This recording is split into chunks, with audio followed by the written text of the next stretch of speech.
Hi, I'm Jeremiah. Welcome to Up at Night. This podcast is all about learning from thought leaders, academics, and professionals based on one fundamental question. What keeps you up at night?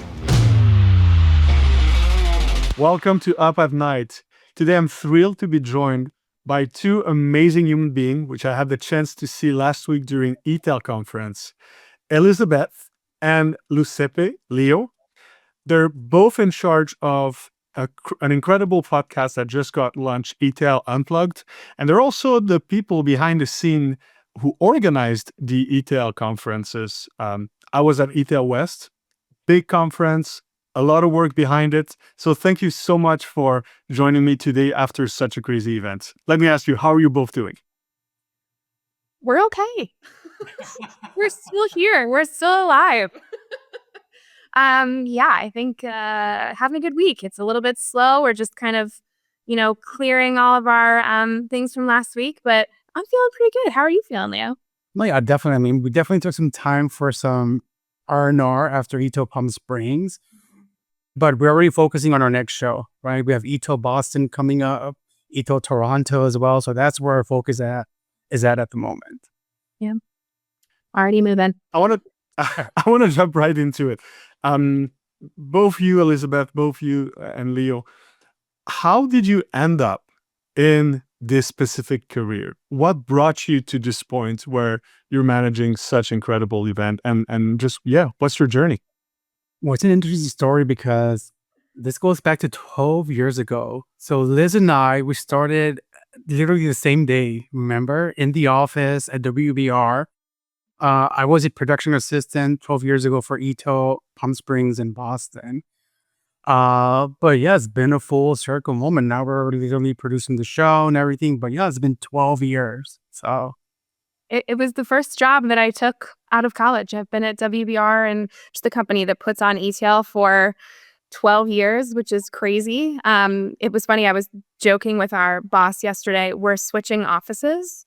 And I was like, this is the only office I've ever been in since graduating from college. I've never worked in another office. I was like, I'm a little sentimental about leaving this office building. But yeah, it's I went to school for English, and somehow this was just a job that was open when I was looking, and I applied and haven't looked back. It's been great. now I will say, at least for me, in my experience, so my first exposure in the world of conference production came during college, actually, before eTail. I used to intern for the U.S. Department of Commerce on their annual World Trade Summit here in New York, and I absolutely loved it. I was working there for 2 years. Out of college, I ended up in the entertainment industry, which was not my cup of tea, but I was still engaging with events even after college, and that's when I made the pivot to working at WBR on eTail and meeting Liz 12 years ago. So tell me, for most people, events resonate with from someone who want to talk to an audience at something that is probably one of their most significant investment from a B2B standpoint. And on the opposite side, for people who have the opportunity to speak like me or who just want to connect with potential partner, an amazing time where you get to satisfy curiosity, you get to learn a lot, you get to share a lot. We always end up just going there, grabbing a pass and enjoying the moment. But please walk me through all the craziness, all the behind the scene that happens before that can even be possible. Yeah, I mean, Leo and I were chatting about this a little bit yesterday. The craziest thing is we're going to start working on eTail 2026, eTail Palm Springs 2026 in about a month. So we get started about 11 months ahead of time and really dig into what I think a lot of people don't know is the way we put the program together on our end of things. We're in charge of all the content, any of the speakers, any of the things that you're seeing on the stages are really sort of our purview. We're doing research with folks like yourself, Jeremiah, anyone who's involved in selling anything online. And we do research calls about 60 to 70 per event, just to really see sort of, for lack of a better term, what's keeping people up at night in the industry, and what's sort of really top of mind. then we take that research and we put it into the topics, we put it into the agenda, and then we reach out to people to see who'd be interested in coming to talk about those topics. And then basically we put together we're basically, we call ourselves producers, but in sort of, for us, that just means we're building the product, right? We're building the product that ends up getting sold. So we're really heads of product in our mind. And then we have a product and we start marketing it, and that's when the fun really starts. Leo, what's the sort of lead up to the event like? I mean, just like you said, it's from initial stages, a very heavy research driven process, right? But even after we launch the marketing campaign on the product or the show itself, we still have to keep a pulse on the industry, right? The agenda, even up until the morning when a speaker gets on stage, the agenda is constantly evolving, right? We have to keep a pulse on the industry in the sense that, anything that has to do, believe it or not, political situations impact the program, right? Trade impacts the program. As you know, in the retail industry, executives switch roles often, companies often. That has an impact on the program. Mergers and acquisitions within brands and retail companies, that also has an impact with the program. So it's a lot of research, but also keeping our eyes and ears open as to what's going on at any given time and how we need to adjust and pivot with the program itself. So Yeah, it's a tremendous amount of work. And when you see the amount of people involved when you go there live, just from miking everybody up, installing everything, placing the booth, making sure from a security standpoint everything complies. It's just incredible to see that happening. I would like to know a bit more about how, as a business, WBR and you guys managed to get or have managed to make that event so successful. Part of it, I guess, like you said, is research, the quality of the content. I really love eTail because of that. But there must be also some other things because, like you said, it's a competitive industry. There's a lot of conferences that touch upon marketing, that touch about digital commerce. So I was wondering, without giving the secret sauce, what are the things that are critical for the audience? yeah, I will say, I mean, as cliche as it sounds, but it's 1,000% true. And Liz will back me on this. It's all about the community. So eTail as a brand has been around for 26 years. And in those decades, we've seen other events come and go, especially during the pandemic. A lot of the events we wanted to launch were not able to survive post-pandemic. What has kept eTail going and people coming back to eTail is because, it's not just a show, it's year-round engagement. Again, going back to what we said before, keeping a pulse on the industry, doing those research calls with executives like yourself, with our solution provider partners, with our attendees, as the event and as the eTail brand has grown, we've seen also the executives grow with us and in their respective fields. I mean, there are countless stories that we can share of executives who were with eTail 9-10 years ago as marketing directors. Now they're the CMO of their respective organization, or they've launched their own podcast, or they've launched their own brand, or they've launched, they're doing boats nowadays. So yeah, it's always good to see familiar faces, but at the same time, how the community is growing, because it does grow really fast. But yeah, it's all about community, building those relationships. Ultimately, it's a relationship-driven business, and that resonates really well with our program and our product. Absolutely. And, we're definitely a lot of, competitors in the marketplace as well, but I think we're all kind of doing our own thing, right? I think we've all kind of identified our place, what we're doing well. And I think Leo hit the nail right on the head. Community is the big thing about eTail. We have our head of sales, Chet Silverman, big personality, fun guy. He always says eTail is like a big family reunion. Any event, everyone's coming together. You're seeing your bestie that you met 8 years ago at your first eTail. So it's really just sort of that feeling of kind of being with the people that and being able to, kind of really get down to the heart of what's, what your opportunities are, what the challenges are. So, Leo, you're spot on with that one. But also, I will say beyond community, I mean, I'm sure you saw this at eTail Palm Springs last week, Jeremiah. We also have those micro events. So we do produce early on these curated experiences for our audience. whether if it's the career development workshops, which was new this year, whether if it's AI demos, the retail mastermind roundtable discussions, meetups for first timers at eTail, right? We partner them with eTail veterans who've been there for ages and, to serve as mentors or coaches for these new attendees coming on site. So we do build these curated experiences that make even, the show more successful. It's not just, we don't aspire to be a trade show. There's a lot of different ways that you can curate your own experience on site early on. I love that. And I wanna piggyback on that, because you guys saw so many people participating on, and you have multiple personas to satisfy. You have people who speak, you have people who get there to get to know other vendor, and there's obviously the vendor itself that will buy a kiosk and try to get exposure and attention. From a vendor standpoint, what would you say is a couple of things that you would consider most important or critical to success when you buy a kiosk? Because like I said, for many B2B businesses, it's a substantial investment. They want to see a positive return for their investment. My opinion is that the responsibility doesn't lie only on the event creator, but it also lies on the person who will be at that kiosk. What would be your advice for new company or people who don't have much experience participating in events as vendors? I feel like my number one thing is get out of your booth. I think being in the booth is great, especially when there's breaks happening and people are walking around, they're getting their snacks, they're getting their coffee. But I think the best connections that vendors can have with the retailers, sit with some of them at lunch. Just go and grab lunch, sit down, see who you meet. We try to create those moments for those things to happen.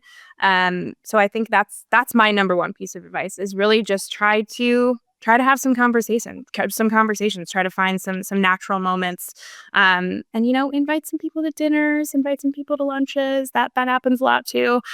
I think that's probably the best way to, or you could speak, you could sort of share some thought leadership. I think that's great as well. But I think just having those intimate conversations can be super beneficial. Yeah, I agree. And what also, about you, Leo? I would say putting yourself in the shoes of your potential customer, which are these retail executives. So as a retail executive, when you think of your own customers, you want to make sure that you provide them with an experience. Yeah. The concept of a booth at a conference has changed, and the expectations as to what a booth entails has changed, right? It's no longer about you just having a kiosk or a booth with notepads and pens. No, that doesn't work anymore. Going to what Liz mentioned just now, the conversations are important, but also the experience around your booth, right? So we've had sponsors over the years that, they have like a massage station with their booth. They have a lounge set up. They have a barista with their booth. It's also like about having that store experience on site in the expo hall, right? To draw the people in, right? And also mapping out your strategy early on. Who are those brands that you want to meet with on site, right? We have a mobile app that goes live a week or two before the show. Map out your strategy. Who do you want to target? But also focusing on the experience on site that you give to those potential customers, because they don't like to get, bombarded with sales pitches. Like, that's not eTail. How do you manage stress? Because I can imagine the stress must just build up for 12 months. And there's last minute probably cancellation, flight delays, God knows what. How do you manage that a month, a week before the event? Leo has the best suggestion. I want to hear about that. For me, as of the last 7 months, I will say that what has been a complete game changer for me is meditation. Specifically combining meditation with breath work. And Liz knows that in the office, I'm always like, oh, I'm heading to my meditation class after work. So here in New York, twice a week, I go to a Buddhist temple in New York City, where I meditate for 90 minutes twice a week. Then 3 other times during the week, I go to meditation center to meditate in a group setting. And then I do my own breath work. Like if I'm ever going on stage to do a presentation like last week, I do my breath work before going on stage, So yeah, for me, meditation, breath work has been a huge, huge game changer for me. Even, the things that used to like make me nervous or worry me or irk me doesn't happen anymore as much. It can hit the fan and I'm just like, namaste. Like I'm chill. I'm perfectly fine. You did everything you could. And at some point, I think this is where stress is so unfair. We tend to stress over situation we do not have control over. Exactly. And you're so right about that. The incidence of just breathing right, the incidence it can have on your body in general, how tense you can be and all is so. Thank you for sharing that, Leo, because I would invite a lot of people who have hard time managing stress to explore these areas. I think it's a very good advice you give them. Now, what about you, Elizabeth? I think the longer you do this work, the more you realize that things are going to happen and you just kind of have to deal with them. So over time, being a producer, my stress level has decreased just generally because you just realize, we've had it all. We've had fires, we've had weather events, we've had bomb squads called. We used to do events in DC and they would always have, crazy things happening, and you just have to know that you're going to figure it out. I think that's my mantra of 2025. Things are going to happen, and I just know that I'm going to figure it out, no matter what it is. I'm a big fitness person. So outside of that, my meditation is spending some time at the gym, getting some endorphins going. But that's on site at eTail. I'm not going to wake up at 2 a.m. to go to the gym. So you kind of have to create other methods. So I want to take a page out of Leo's book and learn some breath. There was definitely some moments last week I could have used some breath work. So Yeah, no, I do agree. I would like to know for the audience, as I said, and I did a video about that a couple of days ago. My idea was to go into eTail with a blank Canva, and if I were to buy a kiosk, what would I do and what would I capitalize on? So my takeaway were really best place to create meaningful connection is, like you said, surrounding the event. Best place to explain what your business is all about and why there's value to it is when you have that exposure. Could you share with us maybe some of your top example on how, or maybe it can be little details on the execution that marked you, that you would consider that really was well executed, and that person probably really had a great return on investment because he did it this way? there was definitely a couple booths that I saw, kind of like Leo was talking about, where they were really going above and beyond. I think they were, what's that called when you put something on a t-shirt? Like silk screening, jackets out in the Wow. whole. It was just the stuff that really brings you in. I feel like we had someone that was doing cotton candy. Am I crazy? Like there was just a bunch of different, just really noticeable things that were just kind of like really drawing people in. I thought that some of that stuff was really smart. And then I was in our AI summit on Monday, and I saw some really, really solid tech. Some really, really great demos happened in the AI summit, and it was just really, really cool to see. If you're going to share your thought leadership, share a really, really great story and share really solid tech. And everyone that was in there had really, really compelling stories, and they were all doing something a little bit different. So that for me was interesting to see. I liked seeing all that stuff. Or the highlight. Thanks. What about you, Leo? Did you have time to visit a bit, or? No, yes, definitely. But I will say that beyond the expo hall, one thing that we definitely try to encourage our sponsors to do is to bring a retail client with them. Right? It changes the whole dynamic of the conversation.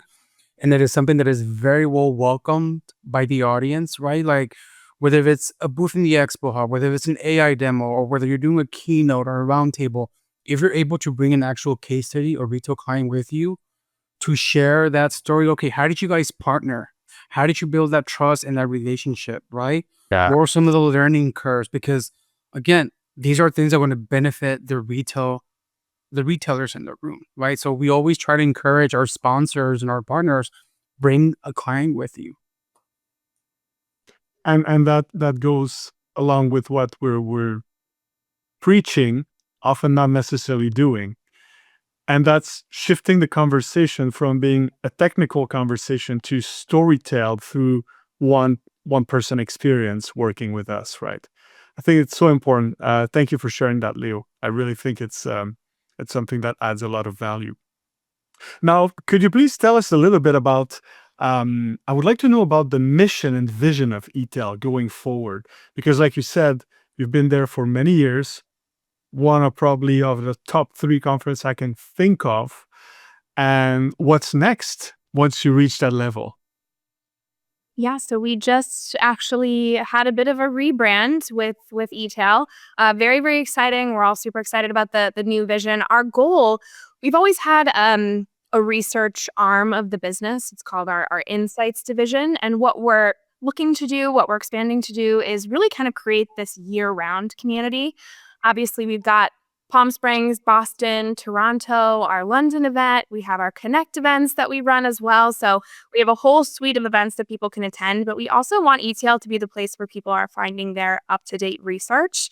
We're planning on doing some local dinners as well. So just kind of really being the place that people can turn to year-round for more information and kind of, keep up with, obviously, retail moves very fast. So, being that place where year-round people can come for those answers, that information, and that community, and just kind of keep, leveling up their game is kind of what our goal is going forward. Leo, can you expand on that?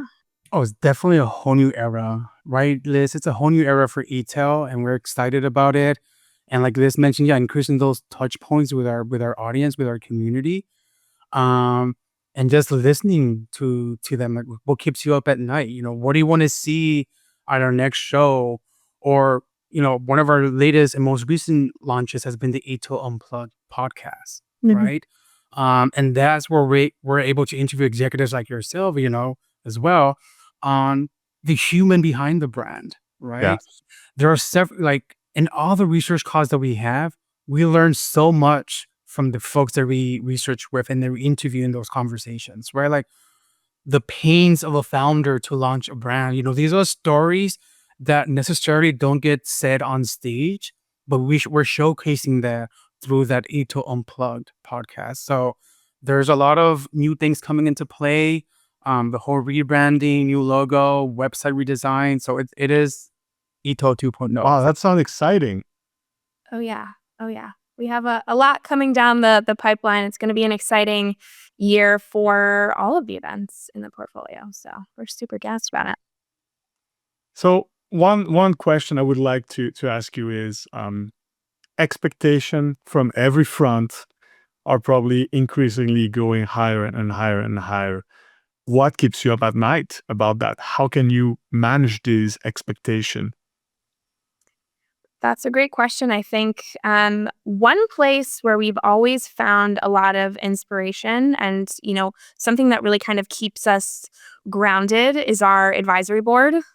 We've had some of the people on the advisory board since like the event's inception, not that long probably, but 15, 16 years we've had some of these folks that have been senior leaders in the industry and bring us really great insight. They give us feedback. They give us what they've been hearing. They help us write the program.